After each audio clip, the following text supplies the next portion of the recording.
ఈ రోజు అక్కడ ఎక్కడ ఆరోపణ లేకుండా టీటీడీలో కల్పి అంబేద్కర్ కోనసీమ జిల్లాకు చెందిన ఉపాధ్యాయురాలు గుండేపల్లి ప్రభావతికి సింగపూర్ విద్యా బృందంలో చోటు తగ్గింది. రాష్ట్ర ప్రభుత్వ తరపున ఆమె ప్రతినిధిగా ఎంపిక చేయడం ఉపాధ్యాయ వర్గంలో గర్వకారణమైంది.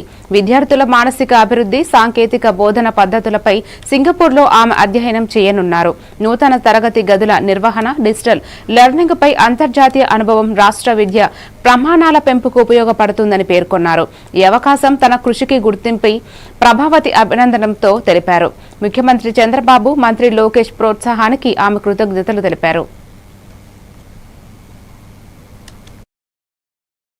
చేరింది. విద్యార్థుల యొక్క సంఖ్య తగ్గడం, దానికోసం మేము చేసిన కృషి ఏంటంటే ఎవరైతే కొత్తగా మా పాఠశాలలో జాయిన్ అవుతారో వాళ్ళకి మేము సైకిల్ ఇవ్వడం అనేది నియమంగా పెట్టుకున్నాము. తద్వారా ఈ సంవత్సరం 65 మంది ఉన్న మా పాఠశాల యొక్క సంఖ్య 103కి చేరింది. దాంతో పాటుగా డిజిటల్ ప్రధానోపాధ్యాయులు, పీడీ పోస్టులు కూడా మాకు వచ్చినాయి. పాఠశాల ఇప్పుడు ఫుల్ ఫ్లెడ్జెడ్ గా ఉంది.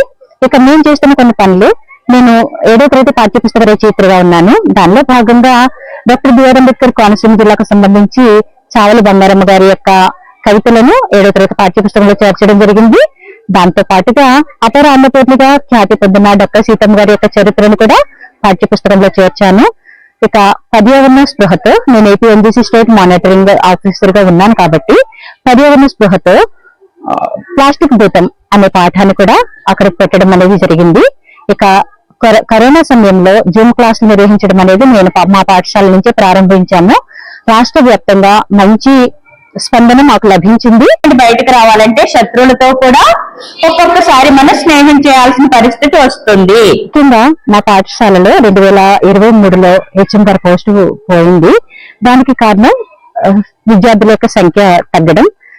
దానికోసం మేము చేసిన కృషి ఏంటంటే ఎవరైతే కొత్తగా మా పాఠశాలలో జాయిన్ అవుతారో వాళ్ళకి మేము సైకిల్ ఇవ్వడం అనేది నియమంగా పెట్టుకున్నాము.